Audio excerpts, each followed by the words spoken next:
Bab 331. Nama, penguasa dunia, aku menjadi penguasa gurun sejak awal penulis, ikan mas meniup gelembung. Plus mematikan mengatur ulang, ding gelombang bawahanmu Sinakrina telah membantai seorang pemburu Void level 16 unit pahlawan, potensi peringkat B. Kamu telah memperoleh 1 poin emas. Ding gelombang bawahanmu Alvis telah membantai seorang pemburu Void level mulia. Kamu telah memperoleh 50 poin. Ding gelombang kamu telah memimpin pasukan menuju kemenangan dalam pertempuran skala kecil. Kamu telah menerima 5.000 poin pengalaman. Level saat ini, 110.000 per 1.200.000. Tanda seru. Ketika Blood Dragon Crit milik Alvis telah mengubah pemburu Void terakhir menjadi genangan darah. Serangkaian pemberitahuan sistem berdering di telinganya.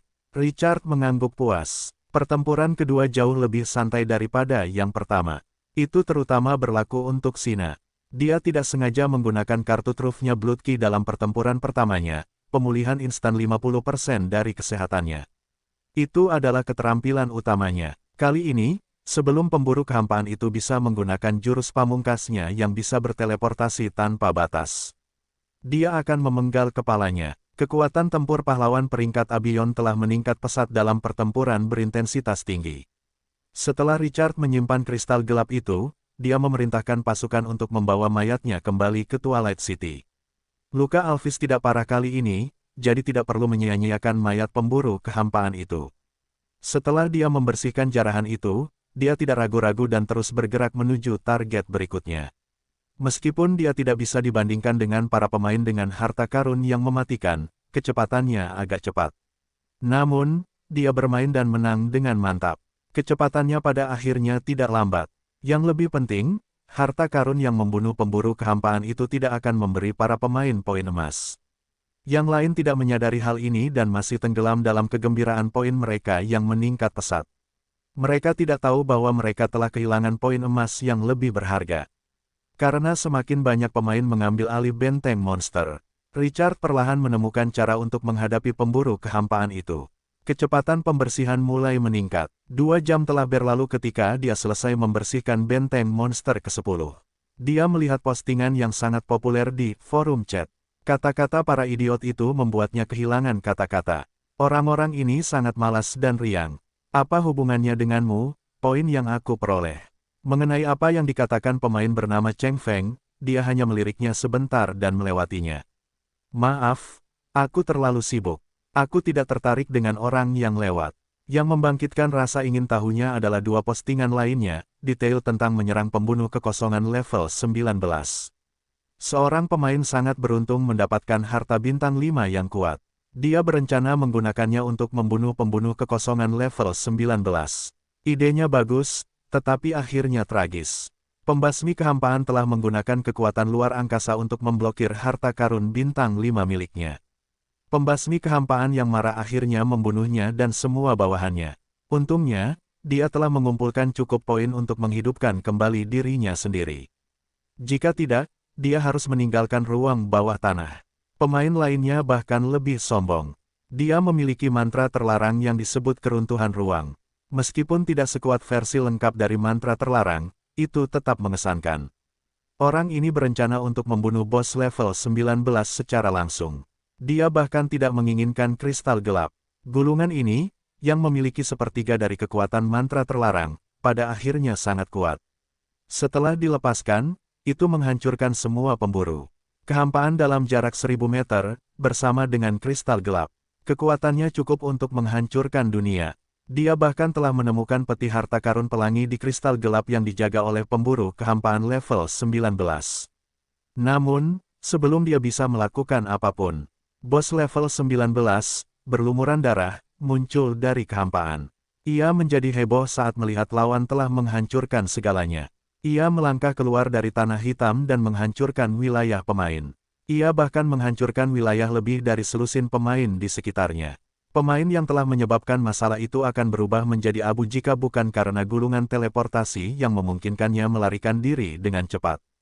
Setelah Richard membaca kedua posting ini, rasa hormat kedua pemain itu terhadap keberuntungan sangat menyentuh hatinya. Pada saat yang sama, ia sangat memahami pembunuh kehampaan level 19. Bos ini tidak diragukan lagi adalah eksistensi yang sangat kuat. Meskipun peti harta karun pelangi yang disebutkan dalam posting itu menggodanya, ia tidak memiliki pikiran untuk mencari kematian. Tidak realistis bagi seorang pemburu transenden untuk berhadapan dengan pahlawan level 19 dengan potensi peringkat A tanpa perbaikan. Ia harus mencari cara untuk membunuh bos level 19 itu. Setelah Richard menutup obrolan forum, ia terus bertarung. Setiap kali ia merebut kam monster, ia akan mendapatkan banyak hadiah. Ia kecanduan. Para pemain juga sangat bersemangat. Mereka juga membanggakan diri saat bertarung melawan monster. Dan peringkat dengan poin emas tertinggi menjadi fokus diskusi panas mereka. Cheng Feng berada di peringkat pertama dengan 120.000 poin, jauh di atas yang lain. Satu-satunya yang disayangkan adalah setelah poin lawan naik menjadi 100.000, peningkatan jumlahnya menjadi sangat lambat. 10 teratas di papan peringkat semuanya memiliki lebih dari 80.000 poin. Kecepatan mengejar ketertinggalan itu menggelikan. Bagi para pemain di tahap ini, para pemburu kehampaan tidak diragukan lagi merupakan pasukan tempur tingkat tinggi dan sulit dihadapi. Namun, beberapa pemain yang beruntung memperoleh semua jenis harta karun aneh dari ruang bawah tanah atau peti harta karun. Dunia ini mungkin kekurangan pemain yang dapat mendominasi segalanya, tetapi tidak akan pernah kekurangan orang yang beruntung. Tidak ada pemain lain seperti Richard, yang menggunakan kekuatan Twilight City untuk menghancurkan satu benteng monster demi satu. Tidak semua orang dapat mencapai Beyond Areng seperti Sina. Dia dapat menjadi pemburu kehampaan level 16 sendirian di level 12. Tidak semua orang dapat memiliki pasukan seperti Alphys, naga darah kerangka, prajurit mayat hidup, dan gargoyle gelap. Namun, para pemain di papan peringkat memang rumit. Setelah 4 jam, beberapa bahkan mulai bergerak menuju 200.000 poin. Itu berkali-kali lebih cepat daripada ruang bawah tanah pertama. Tetapi kemudian, para pemain dalam daftar menyadari sesuatu yang memalukan. Mereka telah menghabiskan semua harta karun yang mereka miliki. Itu adalah waktu yang baik di tahap awal. Tetapi mereka hanya bisa menyaksikan para pemburu kehampaan berkeliaran di depan mereka tanpa harta karun yang kuat. Pada jam keempat Dungeon, tempat pertama memiliki 180.000 poin, sedangkan 100 teratas memiliki 120.000 hingga 150.000 poin. Namun, pada pukul 6 sore, di jam ke-6, 10 teratas hanya bertambah 2 hingga 3.000 poin. Itu tampak seperti lelucon dibandingkan dengan peningkatan 100.000 yuan sebelumnya dalam waktu setengah jam. Namun, sebagian besar mengetahui alasan peningkatan poin mereka, jadi mereka tidak menganggapnya aneh. Namun, forum chat dengan cepat berubah. Di posisi ke-1000, sebuah ide yang menyebabkan bayangan psikologis yang parah bagi para pemain dari Dungeon Instance sebelumnya diam-diam muncul. King Qiu, firasat buruk muncul di hati mereka. Setelah itu, banyak orang segera memperhatikan ini. Seperti yang diharapkan, situasi yang paling tidak ingin mereka lihat telah terjadi. Setelah King Qiu memasuki 1000 teratas, poin mereka akan meningkat 5.000 setiap 10 menit, dan itu tidak pernah berhenti. Setengah jam kemudian, naik dari peringkat 1000 ke peringkat 800, lalu ke peringkat 500, ke peringkat 300. Pukul 8 malam, ide King Qiu sudah masuk 100 besar. Namun, momentumnya tidak berhenti di situ peringkat 50, 40, 30. Para pemain yang mengejek King Qiu semuanya tercengang saat melihat ini. Mereka tidak tahu harus berkata apa. King Qiu mesum ini, apa yang dia lakukan? Bagaimana mungkin seseorang bisa mempertahankan peningkatan 5.000 poin setiap 10 menit? Yang membuat mereka merasa tidak berdaya adalah dengan peningkatan yang stabil seperti itu, mudah bagi King Qiu untuk masuk 10 besar. Hanya masalah waktu sebelum dia akan menempati peringkat pertama. Forum chat hampir meledak ketika mereka melihat fenomena aneh ini. Persetan denganmu, King Qiu sialan. Bagaimana orang aneh ini muncul di 30 teratas setelah beberapa jam? Bagaimana orang aneh King Qiu ini bisa bertahan begitu lama? Peningkatan rata-rata 5.000 poin setiap 10 menit, bukankah ini hanya pemburu kekosongan titik kumpul? Bahasa ejekan untuk King Qiu membanjiri forum chat. Banyak pemain yang melihat berita ini memiliki pikiran menyeramkan di benak mereka. King Qiu, apakah dia mengandalkan pasukannya untuk melenyapkan para pemburu kekosongan? Saat pikiran ini muncul, mereka segera menekannya. Tidak mungkin, sama sekali tidak mungkin. Itu adalah titik kumpul dengan bos level 16, belum lagi pasukan 100 monster tingkat mulia bintang 3 dan level 14 yang kuat. Bagaimana seseorang bisa mengandalkan pasukan mereka untuk memburu titik kumpul yang begitu kuat? Dan yang paling penting adalah dia tidak hanya menghancurkan satu camp tetapi satu setiap 10 menit. Bukankah ini sebuah lelucon? Mereka dapat membersihkan satu atau dua benteng jika mereka bertarung dan menghancurkan seluruh pasukan, tetapi mustahil untuk menyelesaikan satu dalam 10 menit. Richard tidak peduli dengan diskusi panas di forum. Dia terus menyerang benteng monster yang menjaga kristal gelap dengan kecepatan tetap. Selama pertempuran dimulai, dia dapat mengendalikannya untuk berakhir dalam 7 atau 8 menit, dan setelah istirahat sejenak, dia dapat meluncurkan serangan putaran berikutnya. Dia secara bertahap menjadi terbiasa dengan karakteristik dan kelemahan monster ini setelah beberapa kali bertarung dengan para pemburu kekosongan. Di bawah serangan yang ditargetkan, pertempuran berjalan lancar. Tanda seru. Namun, orang yang paling meningkat adalah Sina. Prajurit yang tak kenal takut ini menggunakan semua kartunya sejak awal, tetapi sekarang dia bahkan dapat membunuh seorang pemburu kekosongan 4 tingkat lebih tinggi darinya dalam waktu kurang dari 1 menit. Dia dapat membunuh lawannya dengan luka ringan dalam waktu 5 menit jika diperlambat. Pahlawan peringkat Beyond A ini menjadi semakin nyaman di medan perang, dan kehadirannya kuat. Dia memang pantas menjadi MVP. Pertempuran yang intens berlangsung hingga pukul 9 malam, dan poin Richard telah menembus 200.000. 50 poin untuk setiap pasukan tingkat mulia. Dia telah membunuh 4.000 pemburu kekosongan, total 40 pijakan. Pada saat yang sama, Sina telah membunuh 40 pemburu kekosongan level 16 dan memperoleh 40 poin emas. Dan 4.000 batu kristal gelap di benteng. Setiap benteng dapat memberinya 5.000 poin pengalaman untuk 200.000 poin pengalaman. Gelombang ini luar biasa. Wajah Richard penuh dengan senyuman. Kristal gelap memenuhi ruang. Sistem pada akhirnya, Richard tidak punya pilihan selain kembali ke Twilight City dan menyimpannya di gudang wilayah itu. Wilayah itu berjarak 10 km, dan tanah hitam bertindak sebagai penghalang. Dia membersihkan 2/3 area ke Twilight City Barat setelah 40 benteng. Hanya benteng monster di area tengah yang tersisa. Masing-masing benteng ini memiliki 2 hingga 3 skuadron tentara dan skalanya relatif besar. Selain itu, para pahlawan pemburu kekosongan yang ditempatkan di sana bahkan lebih kuat. Bos yang memimpin 2 skuadron pemburu kekosongan telah mencapai level 17. Yang memimpin 3 kompi adalah level 18. 4 kompi, level 19. Kelima skuadron semuanya level 19, dan potensi mereka telah meningkat dari peringkat BK. Sina tidak takut pada pemburu kekosongan level 17 dan bersemangat untuk bertarung. Richard menghentikannya. Dia masih bisa mengendalikan situasi jika dia menghancurkan benteng kompi. Situasinya akan berbeda jika ada 2 skuadron dan bos level 17. Jumlahnya tampaknya hanya berlipat ganda, dan level bos hanya meningkat 1. Namun, jika mereka bertarung, kerugian 3 hingga 5 tim kecil akan dianggap ringan. Itu tidak sepadan, Tuan. Saat dia menyingkirkan kristal gelap, Gray melangkah maju dan menunjuk ke barat. Richard berbalik. Di sebelah barat, 2.700 hingga 800 meter jauhnya, ada hutan lebat wilayah faksi alam. Ratusan harpi terbang di udara. Mereka tampaknya telah mengarahkan pandangan mereka ke markas monster yang hanya berjarak 100 meter dari hutan. Namun, pihak lain takut pada para pemburu kekosongan dan tidak bergerak. Richard hanya melirik mereka dan mengabaikan mereka. Jika mereka bahkan tidak berani menyerang titik kumpul monster biasa, dia tidak tertarik dengan ini. Merebut benteng monster dan mengumpulkan poin emas jauh lebih berharga daripada ini. Setelah pasukan pulih, mereka terbang menuju target di utara. Mereka masih perlu membersihkan peta di sini. Ada terlalu banyak benteng monster di tanah hitam, jadi dia tidak perlu khawatir tidak menemukan mereka. Setelah pasukan Twilight City pergi, di hutan tinggi, seorang pemain yang menunggangi elang raksasa ide forum, Steamet Boomlover, terbang ke udara. Tuanku, makhluk-makhluk undead itu telah pergi jauh. Pahlawan harpi di sampingnya memiliki rasa jijik yang tak terlukiskan di matanya.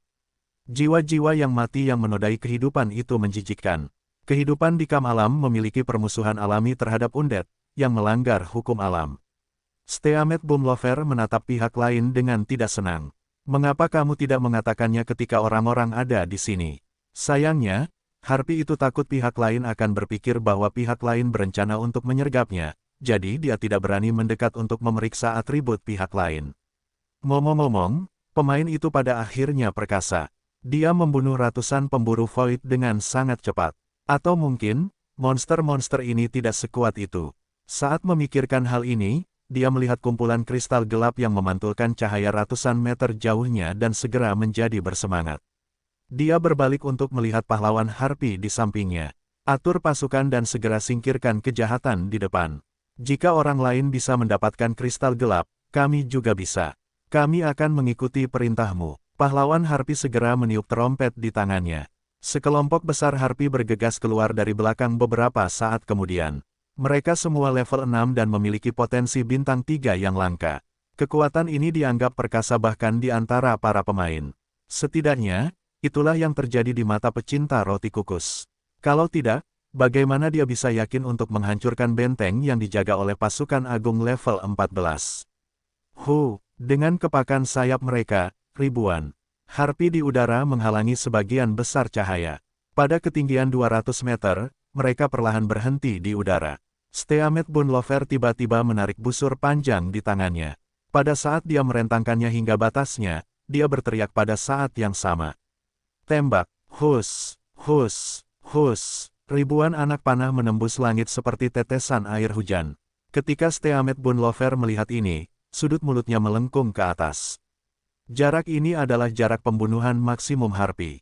Bahkan jika pihak lain adalah kelas pasukan level 14, mereka tidak akan mendapatkannya dengan mudah. Dia sudah berfantasi tentang monster yang terbunuh dalam satu gelombang. Dia baru saja melihat bahwa pemain pasukan yang bisa melempar kapak perang adalah para pemburu kekosongan yang tersingkir dengan perlindungan api. Kegembiraan di hatinya baru saja meningkat. Namun, sedetik kemudian, ia merasa seolah-olah baskom berisi air dingin menyiram kepalanya. Tubuh para pemburu kehampaan itu tiba-tiba menghilang. Saat mereka muncul, mereka telah melewati sebagian besar anak panah. Anak panah itu tidak akan menyebabkan kerusakan fatal meskipun anak panah yang tersisa menembus tubuh mereka. Pemain itu segera melancarkan serangan setelah pihak lain berteleportasi. Serangan itu benar-benar menekan para pemburu kehampaan. Namun sekarang, ia menyadari bahwa itu hanyalah mimpi yang sia-sia bagi pasukannya untuk mencapai hal ini. Para pemburu kehampaan itu menghilang lagi hanya dalam 2 tarikan napas. Setelah beberapa kali teleportasi berturut-turut, jumlah orang yang telah hilang dari pemain lain itu kurang dari 2 tim. Setelah itu, monster-monster dengan niat membunuh yang ganas itu langsung muncul di pasukannya. Tidak peduli seberapa cepat seseorang bisa terbang, bagaimana mungkin seseorang bisa lebih cepat dari teleportasi. Kedua belah pihak bertabrakan. Baru saat itulah Steamet Bunlover mengetahuinya dengan ngeri. Para pemburu kehampaan yang baru saja dibunuh pemain itu sekarang seperti bos yang tak terkalahkan di pasukannya. Cakar tajam di tangan mereka merobek langit, dan tubuh rapuh para Harpi itu seperti kertas. Adegan itu langsung berubah menjadi pembantaian sepihak. Kekuatan terbesar Harpi adalah teknik menembak mereka. Setelah dikepung, mereka tidak dapat menunjukkan titik yang paling kokoh. Pertarungan jarak dekat itu seperti mengirim makanan ke musuh. Dalam waktu kurang dari 20 tarikan napas, para pemburu kekosongan membunuh lebih dari 3 skuadron. Steamet Bunlover ketakutan. Dia meneriakkan perintah dengan kaget dan marah. Mundur, mundur. Para Harpi yang telah ketakutan karena niat membunuh musuh yang ganas itu terbang kembali ke wilayah mereka seperti orang gila. Namun, mereka harus membayar harga 2 skuadron untuk melarikan diri. Para pemburu kehampaan tidak mengejar. Berlumuran darah, mereka kembali ke sekitar kristal gelap dan terus berjaga. Setelah para pecinta roti kukus melarikan diri ke wilayah itu dengan panik, mereka melihat bahwa lebih dari separuh pasukan Harpi telah tewas. Hatinya berdarah. Itu adalah pasukan yang telah dia tabung selama beberapa bulan. Para pemburu kehampaan membunuh separuh dari mereka dalam satu gelombang. Adegan pemain yang membunuh para pemburu kehampaan muncul di benaknya lagi. Pasukannya jauh lebih besar daripada pasukan pihak lain, tetapi hasilnya tragis. Jumlah pemburu kehampaan yang telah dia bunuh mungkin kurang dari 3 tim. Ada rasa pahit di mulutnya. Ternyata seseorang tidak bisa memperlakukan orang dengan setara. Sebelumnya, dia masih sangat yakin bahwa bahkan jika pemain itu datang untuk menyerang wilayahnya, dia tidak akan takut. Namun saat ini, dia hanya bisa merasakan kebencian dunia. Seberapa kuat pemain itu? Pemain itu dengan cepat membunuh Void Hunter yang sama yang dengan cepat membunuh pasukannya. Jika pemain itu ingin menghadapinya, bukankah dia bisa mengambil nyawanya yang lama dengan satu jari? Steamed Bonelover tiba-tiba merasakan hawa dingin di tulang punggungnya setelah memikirkan hal ini. Tidak, ini tidak akan berhasil. Penjara bawah tanah ini baru saja dimulai. Aku harus mendapatkan cukup banyak. Dia tidak melihat ide pemain itu sekarang, tetapi menilai dari fakta bahwa dia menyingkirkan banyak Void Hunter dalam beberapa menit, dia bisa menjadi jagoan besar di 1000 teratas. Dengan mengingat hal ini, dia dengan cepat membuka forum chat. Ketika dia melihat peringkat, ide yang dikenalnya tiba-tiba muncul. King Qiu, 200.000 poin, peringkat 10. Bagaimana King Qiu bisa mencapai peringkat ke-10? Dia membuka bagian obrolan dan melihat bahwa kebanyakan orang membicarakan ide ini. Terutama benar bahwa poin pemain akan meningkat sebesar 5.000 setiap 10 menit atau lebih, yang menyebabkan diskusi yang panas. Postingan yang menduga King Qiu mengandalkan kekuatannya untuk mengalahkan para pemburu kekosongan telah menyebabkan Steamed Bonelover merasa terkejut. Bukankah pemain itu baru saja menghabiskan beberapa menit untuk menghancurkan titik kumpul monster? King Qiu, ide paling terkenal di forum, muncul di benaknya. Dalam sekejap, seluruh tubuhnya mati rasa. Jadi, apakah dia baru saja belajar dari King Qiu? Ketika dia sadar kembali, dia ingin menamparkan dirinya sendiri. Sial, apa hakku untuk belajar dari si mesum King Qiu? Dia menoleh dan melihat pasukan Harpy, yang telah turun dari kelompok besar menjadi 5 skuadron. Dia ingin menangis tetapi tidak ada air mata setiap kali mereka merebut benteng monster, mereka akan menerima sejumlah besar jarahan. Richard sangat gembira, terlalu banyak pemburu kekosongan yang menjaga kristal gelap di tanah hitam. Dia tidak perlu khawatir untuk membersihkannya. Tanda seru, lebih jauh lagi, jumlah pemburu kekosongan yang ditangkap pemain wilayah lain di dekat Twilight City hampir nol. Dia telah melihat dengan mata kepalanya sendiri bahwa kedua pemain telah memimpin serangan pasukan. Kekalahan itu memaksa mereka untuk mundur setelah mereka membayar harga yang sangat mahal. Seorang pemburu kekosongan level 14 dipasangkan dengan pahlawan level 16. Seseorang tidak dapat menggerogoti kombinasi ini tanpa kekuatan yang cukup. Setelah Richard menyaksikan ini, dia bahkan lebih menyadari kekuatan Twilight City. Sebelumnya, dunia mengisolasinya di padang pasir. Dia memiliki pemahaman yang samar-samar tentang kekuatan pemain lain. Tidaklah mudah untuk menilai berdasarkan obrolan forum. Orang dapat melihat perbedaan antara pemain biasa dan Twilight City sekarang setelah mereka membandingkan. Pahlawan di tangannya dapat membunuh seorang pemburu kekosongan level 16. Pasukan yang dibawanya kurang dari setengah jumlah pemain di Twilight City, dan mereka masih bisa dengan mudah merebut benteng monster. Bahkan jika pemain lain mengerahkan seluruh tenaga, mereka tidak bisa menghancurkan satu benteng pun. Perbedaan di antara mereka terlihat jelas. Persiapan yang matang, kata ini muncul di benaknya. Setelah sekian lama bercocok tanam dan berkembang, akhirnya dia menerima hasil yang melimpah. Suasana hatinya langsung meroket. Para pemain di forum chat menyaksikan ide King Qiu naik dari 1000 ke peringkat 10. Dan kemudian ke peringkat 3. Dia merasa mati rasa, terutama bagi para pemain yang sebelumnya mengejek King Qiu, semuanya memerah karena marah. Siapa yang mengira bahwa King Qiu, yang bahkan tidak berada di 1000 teratas, akan naik dengan kecepatan yang lebih cepat. Dalam beberapa jam, dia naik dengan kecepatan yang mengerikan dan langsung mencapai 3 teratas. Pada saat ini, tidak ada yang meragukan apakah tempat pertama di papan peringkat akan menjadi milik ide itu. Orang mesum itu benar-benar tidak masuk akal. Cheng Feng menatap King Qiu, yang kurang dari 10.000 poin darinya. Keputusasaan tergambar di wajahnya. Untuk melindungi tempat pertamanya di papan peringkat, dia tidak hanya menggunakan semua bom alkemis bintang 4 yang diperolehnya, tetapi dia juga menggunakannya. Dia bahkan telah menghabiskan semua perlengkapan militer yang telah dia tabung. Kota benteng bergantung pada logistik.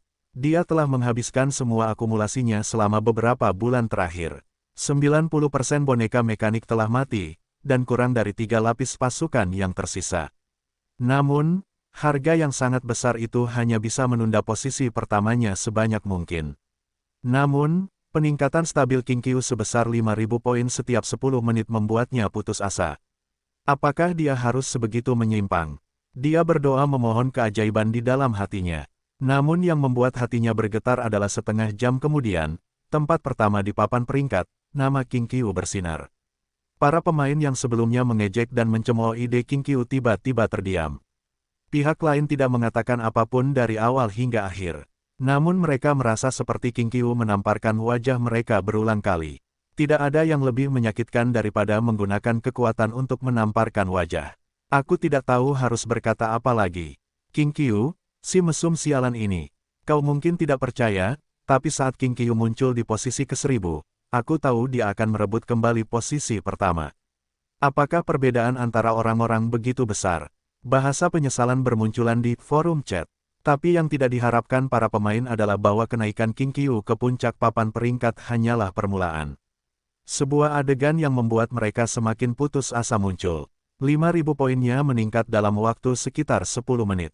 250.000, 300.000, 400.000. Dari sore hari tanggal 15 Agustus hingga jam 9 pagi pada tanggal 16 Agustus. Poin King Qiu sudah melebihi 500.000. Sedangkan untuk Cheng Feng, yang berada di peringkat kedua, poinnya saat ini adalah minus 250.000. Itu 2 kali lipat perbedaannya. Para pemain di forum chat yang telah melalui ruang bawah tanah instansi sebelumnya melihat adegan ini dan mengingat rasa takut didominasi. Adapun para pemain yang sebelumnya penuh percaya diri dan memasuki ruang bawah tanah untuk pertama kalinya. Setelah mereka mengalami kekuatan pemburu kekosongan, perasaan yang sama seperti para pemain di ruang bawah tanah contoh sebelumnya muncul di hati mereka. Titik-titik tinggi dan perkasa pihak lain berada di luar jangkauan mereka. Mereka merasakan dampak psikologis yang kuat. Mereka semua adalah pemain dan telah memasuki permainan pada saat yang sama. Bagaimana kamu bisa jauh lebih kuat dari kami dalam 3 bulan masa pubertas? Atas dasar apa? Api kecemburuan dan kecemburuan membakar hati mereka. Tidak lama kemudian, aliansi anti King Qiu berkembang pesat. Para pemain yang telah mengejek King Qiu dan menamparkan wajah mereka adalah yang pertama bergabung. Posting yang menyerukan para pemain untuk menyerang King Qiu adalah yang paling populer. Semua orang berpikir serempak bahwa King Qiu adalah orang mesum dan mereka tidak bisa membiarkannya hidup. Jika mereka membiarkannya main-main di ruang bawah tanah lagi, apakah dia masih punya jalan keluar? Banyak orang mulai bertanya di mana wilayah King Qiu berada. Mereka ingin melenyapkan para tiran dan membawa kedamaian bagi yang baik. Richard merasa lucu ketika dia melihat para pemain yang marah di forum chat. Mengapa dia tampaknya telah menjadi penjahat tanpa alasan? Ini bukan penjara bawah tanah sebelumnya. Apakah para idiot ini harus melakukan ini? Dia mengabaikan para pemain yang marah dan membuka papan peringkat dengan sangat mudah. Total 500.000 poin. Itu berarti dia telah menaklukkan 100 benteng monster dan membunuh 10.000 pemburu void. Dia juga memperoleh 10.000 unit kristal gelap, 100 poin emas, 500.000 pengalaman, hampir 10.000 pemburu void level 14, dan 100 mayat pahlawan pemburu void level 16.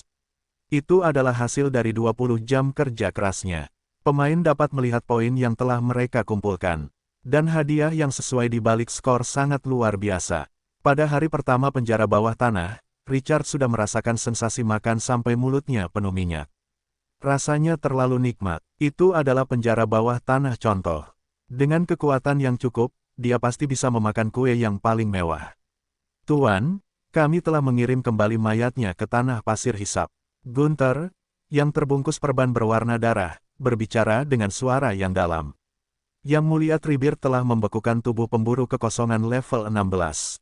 Dia telah melahap sisanya. Richard menatap Gunther, yang baru saja mencapai level 10. Dia mengangguk puas. Gray telah naik level ke level 10 6 jam yang lalu. Setelah menjadi pahlawan level tinggi, dia memanggil Gunther. Pahlawan ini, yang terjebak di level 9 untuk sementara waktu, naik ke level 10 di bawah umpan poin pengalaman yang sangat besar. Dia telah berhasil dipromosikan menjadi pahlawan tingkat lanjut. Dia harus mengakui bahwa ini sedikit tidak adil. Ketika dia naik level, dia harus menyelesaikan uji coba dan membunuh seorang pahlawan sendirian, tetapi para pahlawan ini naik level dengan sangat lancar. Tidak ada misi uji coba. Satu-satunya penyesalan Richard adalah mayat pemburu kehampaan itu mengandung energi jahat yang unik. Skill mumifikasi Gray dan Gunther tidak efektif padanya. Sebaliknya, pohon kuno dewa sangat tertarik pada mayat-mayat ini. Energi jahat itu lebih seperti tonik baginya. Richard juga tidak pelit. Dia memberikan semua mayat itu kepada pohon kuno dewa, yang telah kembali ke tanah pasir hisap. Setelah bos melahap beberapa mayat, itu bertahan di level 12 untuk waktu yang lama dan naik ke level 13. Dia mengambil langkah besar menuju perubahan kualitatif level 15. Sina juga maju berdampingan dengan pohon kuno dewa. Setelah dia membunuh 100 pahlawan pemburu kekosongan level 16 sendirian, pahlawan Beyond Areng yang kuat ini menjadi pahlawan level 13 kedua di Twilight City. Dengan promosi Gunther menjadi pahlawan level tinggi, unit pertempuran Twilight City semuanya telah ditingkatkan ke level 10 dan di atasnya. Pohon kuno dewa berada di level 13. Sina berada di level 13, Alphys berada di level 12, Grey berada di level 10, dan Gunther berada di level 10. Poin pengalamannya juga berada di 600.000 per 1.200.000 setelah dia menaklukkan 100 anjing benteng. Kemajuan peningkatan levelnya berada di 50%. Kekuatan para pahlawan Twilight City telah meningkat secara signifikan. Dari pukul 9 hingga tengah hari, poinnya telah meningkat menjadi 590.000. Richard tidak punya niat untuk berhenti. Namun, tepat setelah pukul 12, pemberitahuan sistem tiba-tiba berdering. Ding gelombang fase kedua Dungeon pertempuran para penjaga telah dimulai. Pukul 12 dini hari tanggal 17 Agustus semua simpul kristal gelap akan membuka kembali gerbang spasial mereka. Beberapa bentuk kehidupan dimensi akan muncul dan menyerang wilayah tersebut. Ketika saatnya tiba, itu akan melemahkan kekuatan para penjaga. Harap bekerja keras untuk membersihkan kristal gelap dan menutup gerbang spasial untuk mengurangi serangan musuh. Ding gelombang pertempuran hadiah telah dimulai. Orang pertama yang memperoleh kristal kegelapan yang dilindungi oleh pembunuh kekosongan level 19 akan menerima harta bintang 5 yang terkait dengan ras tersebut. Pemain pertama yang menaklukkan 100 wilayah pemain akan menerima hadiah keterampilan unik. Ding gelombang arena kematian telah dibuka. Akan memilih 1 juta pemain teratas untuk berpartisipasi dalam arena kematian dalam 3 hari. Setiap pemain hanya dapat memimpin 3 skuadron ke arena untuk bertarung. Pemenangnya akan menerima hadiah yang besar. Tuan-tuan, harap berhati-hati. Isi ruang bawah tanah contoh ini jauh lebih makmur daripada yang dibayangkannya. Dia melihatnya beberapa kali lagi. Misi pertama pengepungan benteng monster. Sebuah celah spasial akan muncul di kristal gelap lagi, dan monster dunia lain akan turun dari sana. Tanda seru. Dalam hal itu, dia benar untuk membersihkan kristal gelap. Ada juga poin lain. Setelah itu membuka gerbang spasial, itu akan melemahkan para penjaga. Pada saat itu, seseorang dapat menyerang benteng dengan pasukan yang lebih kuat. Misi kedua Bounty. Permukiman pertama dengan pembunuh kekosongan level 19 akan menerima harta bintang 5 dari ras yang sama. Itu adalah pertama kalinya dia melihat harta bintang 5 dalam beberapa bulan terakhir. Tapi, itu terlalu sulit. Dia tidak percaya diri bahkan jika dia memiliki pemburu yang luar biasa. Dia hanya bisa mengesampingkannya untuk saat ini. Hadiah lainnya adalah menjadi orang pertama yang menaklukkan 100 wilayah pemain, yang akan memberinya hadiah keterampilan ekstra. Itu memang menarik, karena mendorong pemain untuk saling membunuh. Selain itu, 1 juta orang teratas akan memasuki arena kematian dalam 3 hari. Selanjutnya, masing-masing dari mereka hanya bisa membawa 3 skuadron prajurit. Richard sangat tertarik dengan ini. Arena kematian. Dari namanya, orang bisa tahu bahwa itu adalah tempat di mana para pemain akan saling membunuh. Dia harus memikirkan pasukan mana yang akan dibawa ke perang. Dengan reputasinya saat ini, jika dia masuk, semua orang akan memandangnya dengan permusuhan. Itu bisa menjadi situasi 1 lawan 999.999. Dia tidak bisa tidak menganggapnya lucu. Dipandang sebagai musuh oleh begitu banyak orang, aku merasa seperti penjahat sekarang. Kalau begitu, aku akan membiarkan kalian semua merasakan kehangatan Twilight City. Dia membuka forum chat dan melirik. Seperti yang diharapkan, sebagian besar pemain membahas masalah ini. Sial, kali ini tidak cacat. Ada begitu banyak misi. Jangan bicarakan hal lain. Guild Ancient Roar dengan gamblang menutupi penaklukan wilayah 100 pemain. Kami telah membunuh 70 wilayah pemain. Aku tidak bisa membunuh para pemburu kekosongan, tetapi membunuh beberapa pemain adalah hal yang mudah. Lingkaran arena kematian, 1 juta pemain dan 3 skuadron pasukan saling bertarung. Peristiwa ini tampaknya sangat menarik. Sial, seharusnya aku memberitahumu sebelumnya bahwa gerbang ruang angkasa akan muncul di kristal gelap. Sialan, aku belum membersihkan satu pun kristal kegelapan di dekat wilayahku. Pertukaran kesombongan berlanjut. Setelah beberapa pandangan, Richard tampaknya telah memikirkan sesuatu dan membuka pesan pribadi. Budfest, bagaimana situasi di pihakmu? Tidak lama setelah itu, mana meriam Italia sialanmu, mengirim pesan dengan semangat tinggi. Tolong panggil aku seksi, terima kasih. Kakak, kamu masih yang terbaik. Kamu bergegas ke tempat pertama lagi. Aku baru saja menyerang benteng monster itu dengan saudara perempuanku. Sial, para pemburu kekosongan itu terlalu kuat, terutama bos level 16 itu. Mereka menyebabkan banyak korban bagi kita setiap saat. Untungnya, kita bisa menghabiskan poin untuk menghidupkan kembali pasukan. Kalau tidak, kita bisa meninggalkan ruang bawah tanah. Mana meriam Italia sialanmu, tampaknya telah memikirkan sesuatu dan dengan cepat bertanya. Kakak, bagaimana kamu menangkap benteng monster? Itu, kata Richard, dorongan horizontal. Mana meriam Italia sialanmu, agak merenung. Kakak, bagaimana korban pasukanmu? Richard tidak menyembunyikan apapun. 5 unit tewas. Mana meriam Italia sialanmu, sangat terkejut.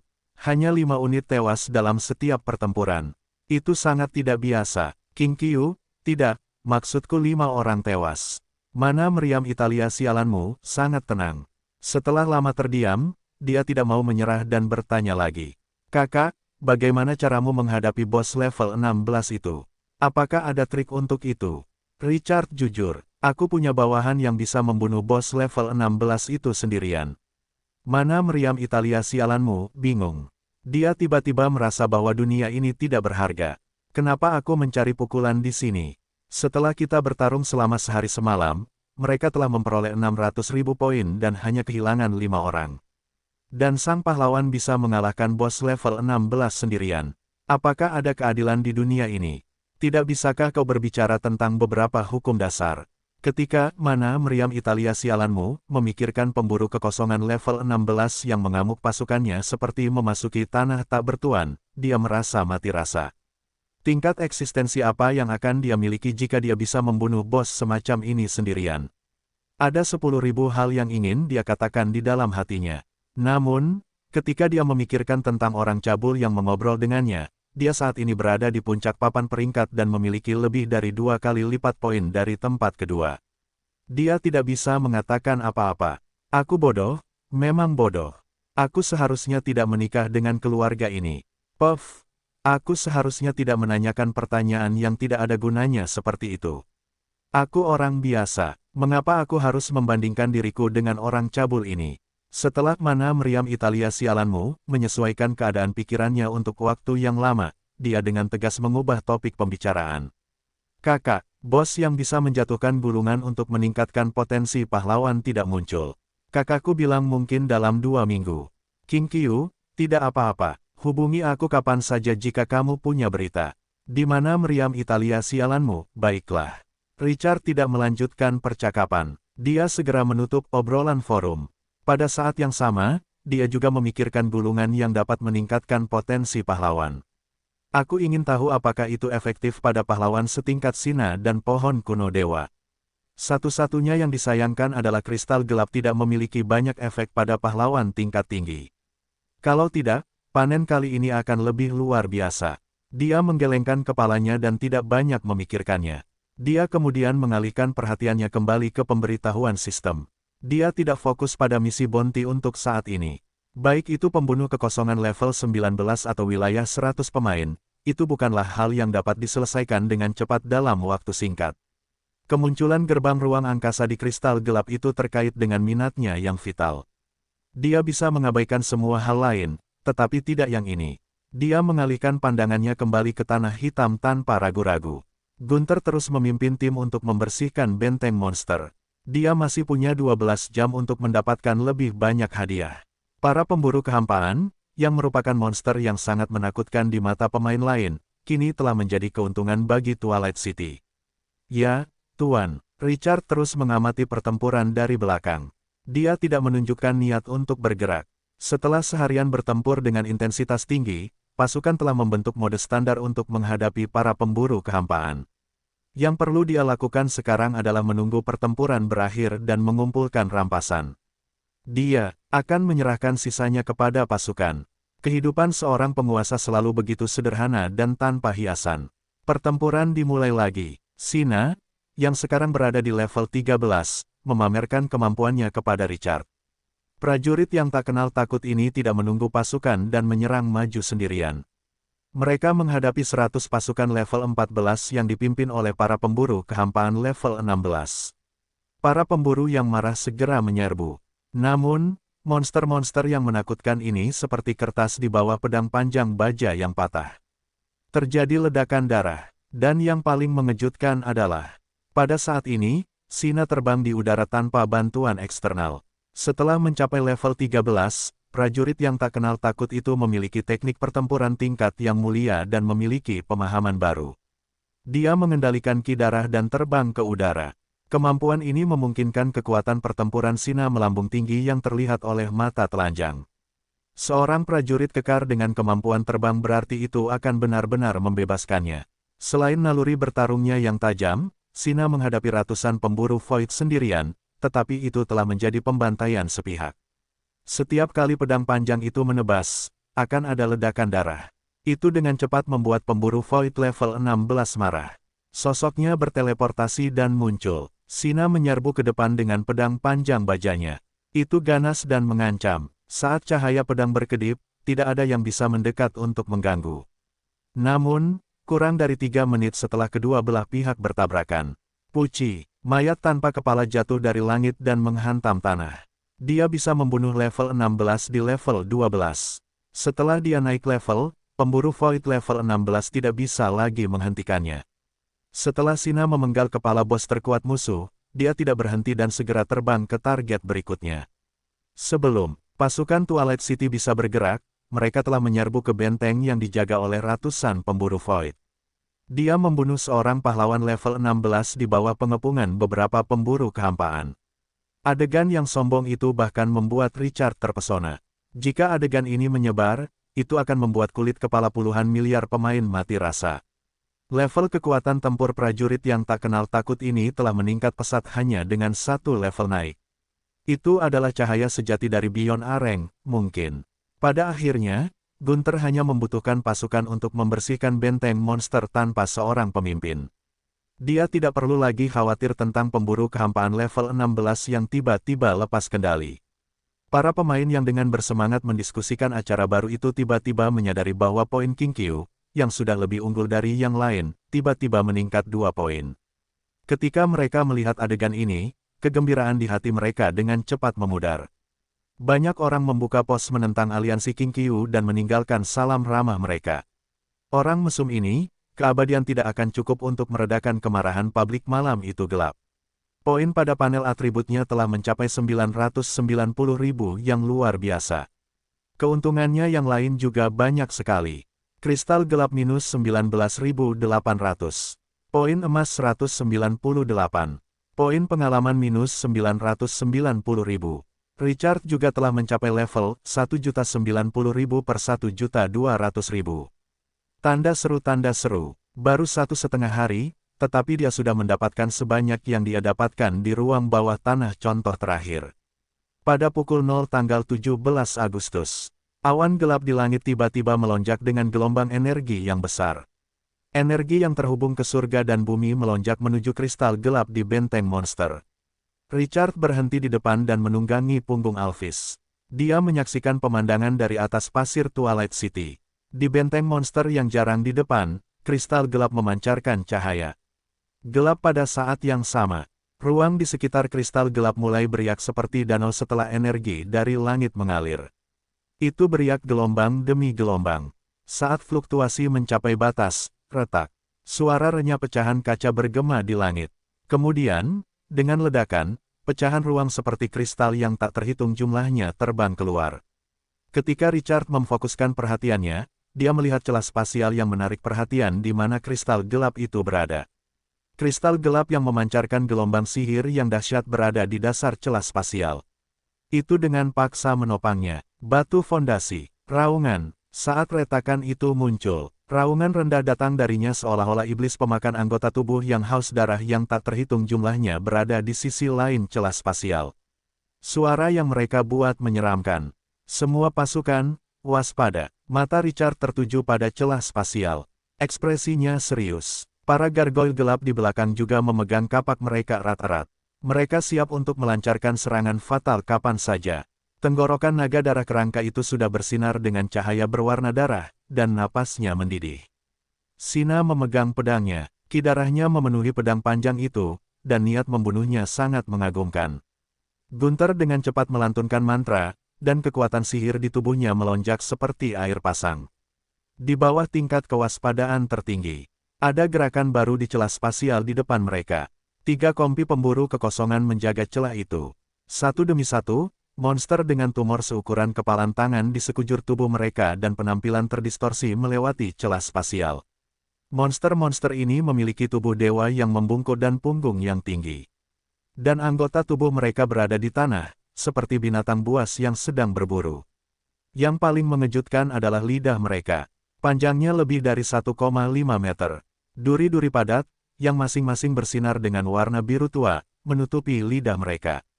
Racun yang terkandung dalam duri-duri itu dapat membunuh mamut dalam sekejap. Penjilat kehampaan, level 7, potensi bintang 3 yang langka.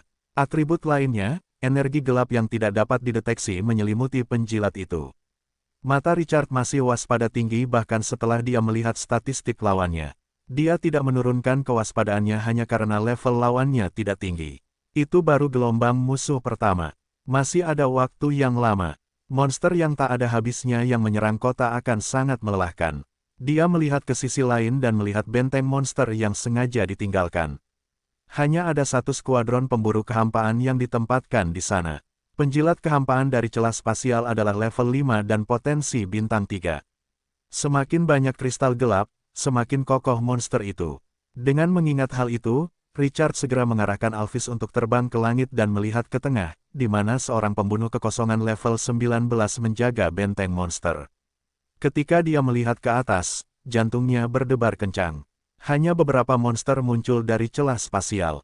Itu membuat Richard mengerutkan kening. Penjilat kekosongan, level 10, potensi bintang 3 yang langka. Seperti yang diharapkan, semakin banyak kristal gelap di benteng monster, semakin kokoh musuhnya. Setelah penjilat kekosongan muncul, para pahlawan pemburu kekosongan level 16 dan level 17 yang menjaga benteng biasa tiba-tiba berbalik dan pergi. Dalam sekejap mata, mereka berkumpul di sekitar pembunuh kekosongan level 19. Hanya para pemburu kekosongan level 14 yang tersisa untuk menjaga portal. Richard mengernyitkan alis. Apakah ini yang dikatakan sistem tentang kekuatan penjaga yang berkurang setelah membuka celah spasial? Sejujurnya itu tidak berbohong. Yang paling berat untuk dihadapi di benteng monster adalah unit pahlawan yang sangat kuat dan melahap jiwa. Setelah dia pergi, ancaman dari para pemburu Void level 14 yang tersisa langsung turun. Raung. Setelah para penjilat Void melewati celah spasial, mereka segera bergegas menuju Twilight City. Namun, Richard membersihkan sebagian besar benteng monster. Jadi hanya ada sedikit dari mereka yang tersisa. Hanya beberapa monster yang muncul.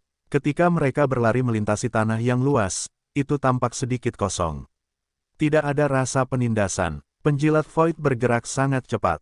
Dalam sekejap mata, ia melewati tanah hitam dan muncul di pasir kuning. Richard melambaikan tangannya. Pasir di tanah membentuk tangan raksasa dan meraih salah satu penjilat Void seperti ayam. Dia membiarkannya melayang di udara. Lidah melengkung penjilat Void menggeliat liar. Udara bersiul seperti cambuk baja. Itu menusuk tubuh seseorang dan mematahkan tulang mereka. Richard melihat postur yang ganas itu. Dia menggelengkan kepalanya setelah beberapa saat. Itu terlalu jelek. Tidak ada masa depan. Tangan pasir raksasa itu meremas dengan keras. Krak. Suara pelindung tulang yang hancur terdengar. Tubuh pihak lain tiba-tiba lemas. Pada saat yang sama, ia dengan tajam merasakan bahwa energi gelap perlahan menyebar dari mayat itu. Ding gelombang Anda telah membantai penjilat kekosongan, langka. Anda telah memperoleh 10 poin. Meskipun monster-monster ini tampak ganas dan menakutkan, mereka belum melampaui ruang lingkup kehidupan. Namun, energi gelap itu tampak aneh. Saat Richard merenung, dia membiarkan tangan pasir itu menyebar. Dia melihat celah spasial tidak jauh, di mana 3 kompi pemburu kekosongan masih berjaga. Dia melambaikan tangannya sementara dia mengabaikan monster yang menyerbu ke arah Twilight City. Hancurkan celah spasial itu. Gunther segera memimpin pasukannya dan menyerbu ke depan. Tanpa adanya unit pahlawan yang kuat, pasukan Twilight City langsung menjadi lebih tenang. Meskipun jumlah prajurit kali ini hanya 2 kompi lebih banyak dari sebelumnya. Namun tingkat kesulitannya berlipat ganda. Untungnya, ketiga pahlawan itu cukup kuat, dan Alphys menarik sebagian besar energi. Dengan usaha bersama mereka menghabiskan waktu lebih dari 20 menit untuk menghancurkan benteng monster itu. Richard melihat para penjilat kekosongan yang merangkak keluar dari celah spasial dan mendapat ide. Aku ingin tahu kemana sisi lain dari celah spasial itu mengarah. Saat pikiran ini muncul, ia tumbuh seperti rumput liar. Cahaya di tubuhnya melonjak, dan pasir di sekitarnya berubah. Ia mengendalikan pasir dan melangkah ke celah spasial. Tanpa halangan sedikit pun, ia menghilang di depan mata. Namun kemudian, ia mencoba menggunakan transformasi pasir untuk merasakan dunia lain. Rasa bahaya yang tak terlukiskan melonjak ke dalam hatinya. Rasanya seperti dewa kematian menatapnya. Perasaan panik itu mengirimkan hawa dingin ke tulang punggungnya. Ia menggertakkan giginya dan memutus semua kontak dengan transformasi pasir. Baru saat itulah perasaan fatal itu menghilang. Ketika ia kembali sadar, keringat sebesar kacang menyelimuti dahinya. Richard kebingungan. Alam itu bukanlah yang ia kenal. Sebuah kekuatan yang ditolak oleh tubuhnya. Lebih seperti, dunia lain itu tidak seperti alam dimensi lain. Itu adalah dunia yang tidak termasuk dalam sistem kekuasaan, era cemerlang. Alis Richard berkerut saat melihat celah spasial itu. Dia merasa bahwa instance Dungeon ini sesederhana yang dia bayangkan. Dia membuka forum chat dan mengirim pesan pribadi. Apakah kamu tahu plot dari versi selanjutnya dari Shining Era? Tidak lama kemudian, Where's Your F*** King Italian Canon membalas. Versi selanjutnya, kakakku menyebutkan bahwa Shining Era, tampaknya, telah jatuh ke dalam kekacauan pada akhirnya, tetapi dia tidak bertanggung jawab atas informasi versi spesifik. Alis Richard berkerut. Apakah itu dalam kekacauan? Mungkinkah aura yang dia rasakan adalah plot dari sebuah versi? Aktivasi instance Dungeon dari mode penjaga ini tampak rumit. Dia menoleh dan menatap pemburu Void yang tampak aneh. Dia mengingat masalah ini. Meskipun dia tidak dapat menagih situasi umum, jika dia dapat memprediksi masa depan sebelumnya, dia masih dapat membuat banyak pengaturan. Dia tidak akan bingung ketika suatu masalah terjadi. Hatinya menjadi tenang. Where's Your F*** King Italian Canon juga menyadari ada yang salah. Kakak, apakah kau menemukan sesuatu? Richard menjelaskan bagaimana rasanya menyeberangi celah spasial. Mana meriam Italia sialanmu, dengan cepat tampak serius. Kakak, aku akan segera memberitahu adikku. Dia akan membalas jika ada berita. Richard tidak banyak bicara. Setelah dia menutup pesan pribadi, dia melihat kristal gelap yang memancarkan energi kaya.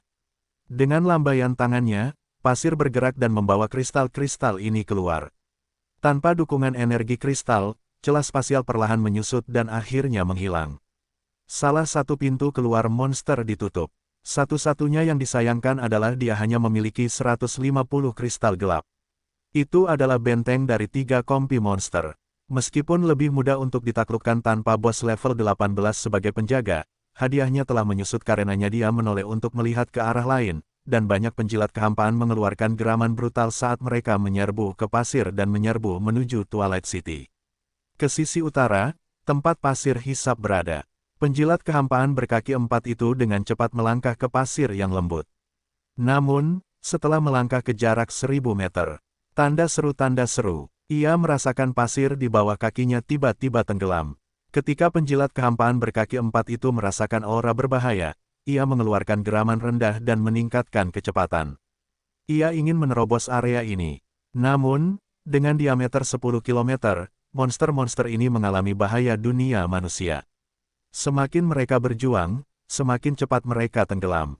Penjilat kehampaan yang jahat dan menjijikkan itu meraung saat mereka perlahan tenggelam ke dalam pasir. Pada akhirnya, Mereka hanya melambaikan lidah berduri sepanjang 1,5 meter di atas pasir kuning dan memercikkan pasir ke seluruh langit.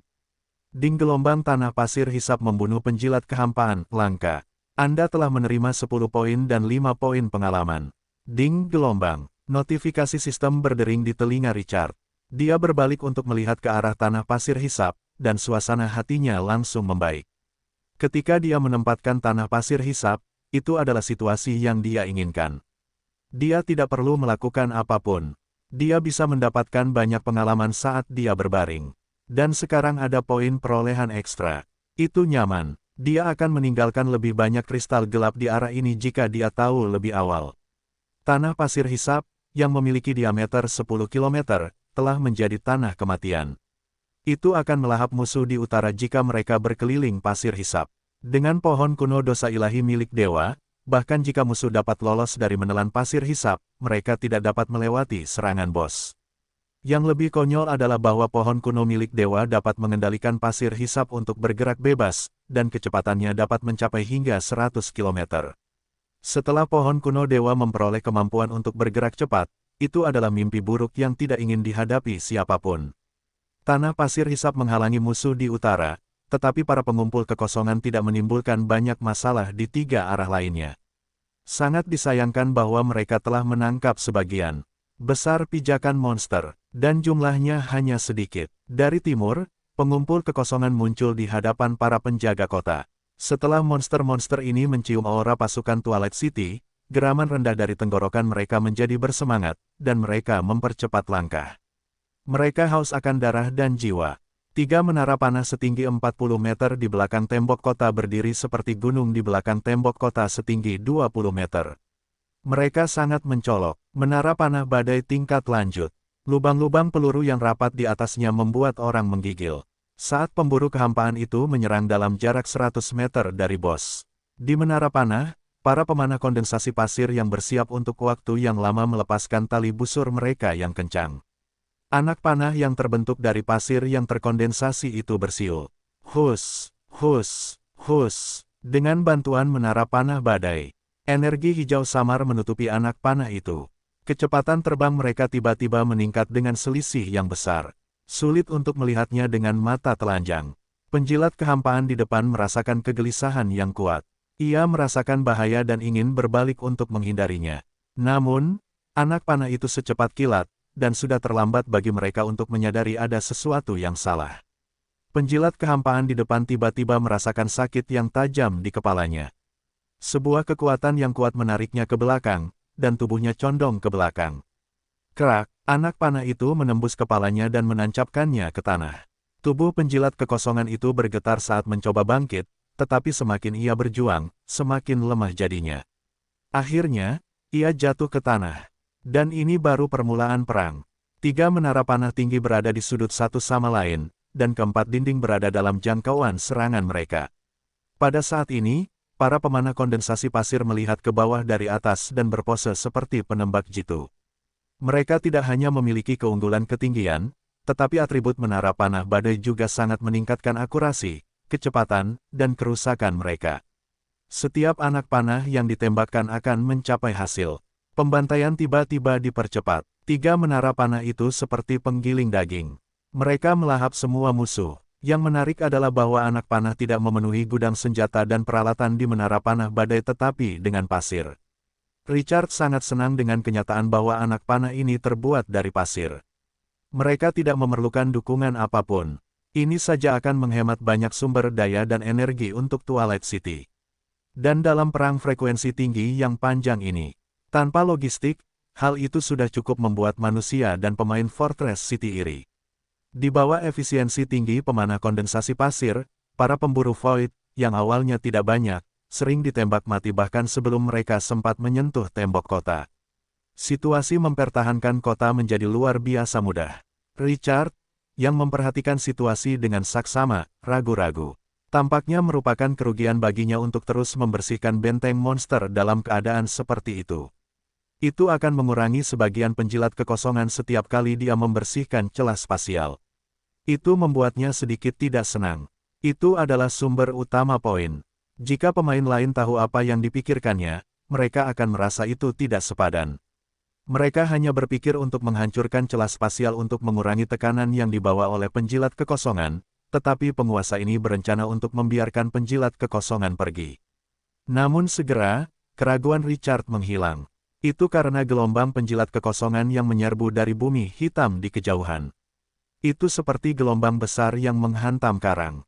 Jumlahnya begitu besar sehingga membuat kulit kepala orang mati rasa. Richard, yang berada di udara, melihat lebih jauh dia langsung mengerti. Tidak semua pemain bisa membersihkan benteng monster secepat dia. Dia memberi perintah tegas, bersihkan kristal gelap di sekitarnya segera. Jangan biarkan satu pun lolos. Begitu, dia selesai berbicara, dia memimpin pasukan ke benteng kristal gelap berikutnya. Tanpa perlindungan unit pahlawan, itu bukan masalah besar bagi Twilight City. Sina memimpin. Prajurit yang tak kenal takut itu memiliki aura yang ganas, dan pedang panjang baja yang patah di tangannya memancarkan energi berwarna darah yang tak ada habisnya.